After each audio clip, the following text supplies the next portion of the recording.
Kumusta mga ka-OFW? Ngayon ay naiiba itong aking ibabahagi sa inyo.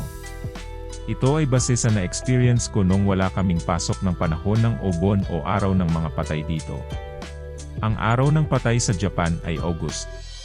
Obon kung tawagin dito sa Japan. Ito rin ang panahon ng summer vacation dito. Ang ibabahagi ko sa inyo ay tungkol sa mga Japanese na nagpapakamatay. Umpisahan po natin mula sa train station.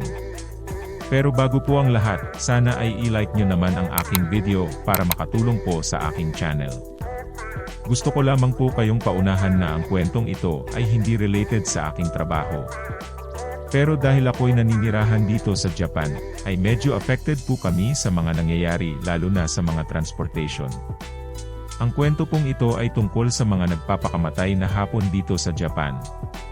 Ito ay may dalawang klaseng kwento tungkol sa train station na hindi ka pani-paniwala kung iisipin nyo. Pero totoo pong lahat na nangyari ang kwentong ilalahad ko. May dalawang pangyayari ang magkakasunod na experience ng inyong lingkod itong August lang ngayong 2023. Na gusto kong ibahagi sa inyo. Na alam kong ikagugulat nyo dahil kung sa ating bansa ay hindi ito pangkaraniwan. Pero sa bansang Japan ay ito ay pangkaraniwan na. At ito rin ang isang malaking problema o mabigat na problema ng kanilang bansa. August 2, 2023. Madaling araw pa lang ay nagmamadali na sa paghahanda sa pagpasok sa trabaho ang mga kasamahan ng aking kaibigan. 3 sa kanyang mga kasamahan ang bumibiyahe ng malayo papuntang kumpanya. 2 oras mahigit ang pinakamalayo at 1 oras naman ang pinakamalapit. Ang 3 kasamahan niya ay train ang daily routine nilang sinasakyan papuntang kumpanya. Alas 9 ang umpisa ng trabaho nila, pero sa kadahilanang sila ay may mga responsibilidad sa trabaho, ay maaga ng 1 oras kung sila ay pumapasok. At ang oras ng mga pagsakay nila sa train ay nakaschedule na. Kung malate sila sa oras ng schedule ng train, ay malamang na hindi sila aabot sa kanilang pagpasok. Ang may pinakamalayong bahay ay naggagaling mula sa Kawasaki, 2 oras mahigit ang biyahe. Ang pangalawa naman ay galing ng Yokohama, 1.5 oras ang biyahe. At ang isa ay manggagaling ng Fujisawa, 1 oras ang biyahe. Ang kanilang kumpanya ay nakabase sa Owadara City. Habang nakasakay sa train ang kasamahan niyang nanggaling ng Kawasaki, ay biglang nakarinig siya ng malakas na tunog na akala mo ay nagbanggaan daw ang mga train.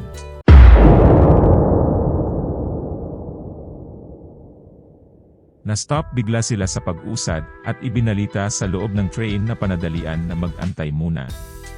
Nasa isip na nila agad na may aksidenteng nangyari. Ang nanggaling naman sa Yokohama ay bigla din na-stop ang sinsakyang train na kasasakay pa lamang niya ng 15 minutes at na-stop na sa di alam na kadahilanan. Sila yon malalayo ang pinanggagalingan, kaya maaga ang kanilang pag-alis mula sa bahay at sumasakay ng maaga ng train. Inabot ng 30 minutes, at hindi pa umuusad. Naiinip na ang mga tao, nag-umpisa na silang magtanong ano ang nangyari. At dapat na ring ipaliwanag ng mga operator ng train station kung bakit na-stop at nadidelay ang pag-usad. Ang sabi sa kanila ay may naaksidente lang at iniimbestigahan pa kaya mag-antay lamang. Pero ang totoo ay meron tumalon sa train. At ang impact ay sobra. Nawasak ng husto ang kanyang katawan at nagkalat sa mga paligid na animo ay durog na karne. Ang kanyang tinalunan ay Shinkansen, kung tawagin o bullet train na may pinakamabilis na speed. Ang Shinkansen ng Japan na may speed na 320 or 400 km per hour. Ay masasabi nating sobrang bilis. Kaya pag-impact ng mga tumatalon ay sabog. At durog-durog ang mga buto at laman na halos wala ng pagkakilanlan kundi din na lamang. Habang ang mga train ay nakastop. Pati sa ibang parte ng mga station ay lahat nakastop din. Sa kadahilanan na iniimbestigahan ito. At dahil iisa ang mga dinadaan ng railway, kaya halos lahat ay nakastop ang ilang parte ng station. Ang isang kasamahan niya na nanggaling sa Fujisawa ay na-stranded din sa loob ng train. Pare-pareho silang 3 na stranded sa loob ng train. Pero lahat sila ay iisa ang nasa isip, may tumalon na naman siguro. Hindi nga sila nagkamali, meron nga. Inabot ng 2 oras mahigit na stranded ang mga train bago ito umusad. Nakakapangilabot lang isipin, bakit kaya nila ito ginagawa? Lumipas ang 4 na araw. August 6, 2023. Bibiyahe ako papuntang Osaka. At ang usapan ay kailangang makarating ako ng 9 ng umaga doon. Sasakay ako ng Shinkansen papuntang Osaka. Ang biyahe ng Shinkansen mula sa aking panggagalingan ay 2 oras at 30 minutes. Kailangan kong sumakay ng Shinkansen o bullet train first hour in the morning. At ito ay manggagaling sa Odawara Station. Bago makarating ng Odawara Station, ay sasakay muna ako ng isa pang istasyon papuntang Odawara. Alas 5:20 ng umaga ay nasa train station na ako. At naghihintay ng pagbukas para makabili ng ticket. At makasakay pupunta sa Shinkansen Station sa Odawara. Nagtataka ako bakit hindi pa binubuksan ng train station ang bilihan ng ticket, samantalang ang unang biyahe ay alas 5:30 ng umaga, dapat ay bukas na ang bilihan ng ticket. Naghintay pa ako, nagsisidatingan na ang mga tao para sumakay ng unang biyahe. Paparami ng paparami ang mga tao, pero hindi pa rin pinapapasok. Bakit kaya ayaw pang buksan ilampas na ng alas 5:30? Sa isip ko siguro delay lang ng konti. Pero naiinip na ako ng husto at nag-aalala baka hindi ako umabot sa usapan. Alas 5:45, hindi ko na natiis at ako ay mahuhuli sa unang biyahe ng Shinkansen. Nagtanong ako sa staff ng train. Ohayo gozaimasu, bumati muna ako at tinanong ko kung bakit hindi pa pwedeng bumili ng ticket. At ako ay kailangang makarating sa Odawara Station bago mag-alas 6. Ang sabi ng train staff ay hindi pa bubuksan ang station ngayon dahil may disgrasya na nangyari. Sa isip ko na naman. Naalala ko, kagabi meron fireworks festival dito at napakaraming tao. Sabi ay may aksidenteng nangyari, may tumalon na naman. August 2 noon nakaraang may tumalon, at ngayon ay August 6 pa lang, ilang araw lang ang pagitan ng mga pangyayari.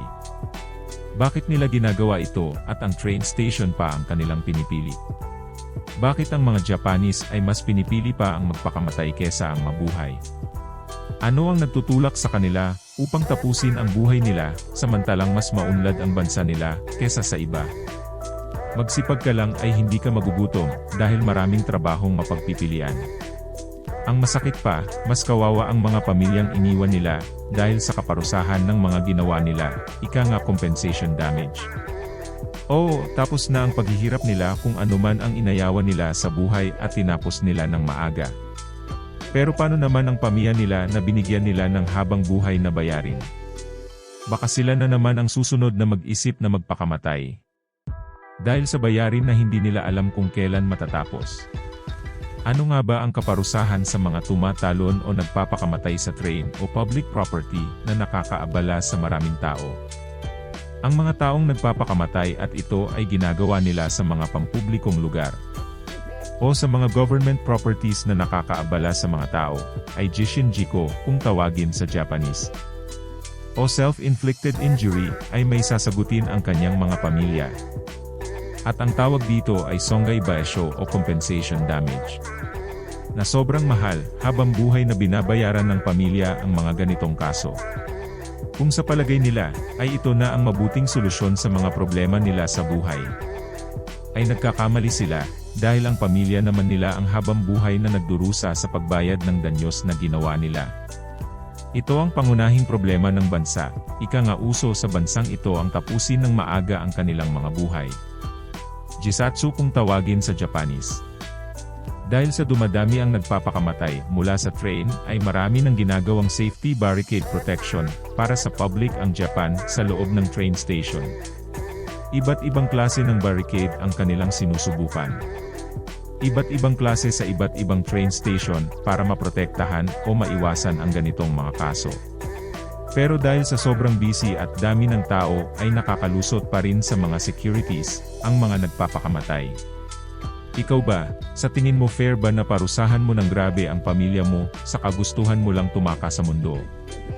Mag-share po kayo ng inyong mga comment sa comment section. At paki-subscribe na rin po ang aking channel.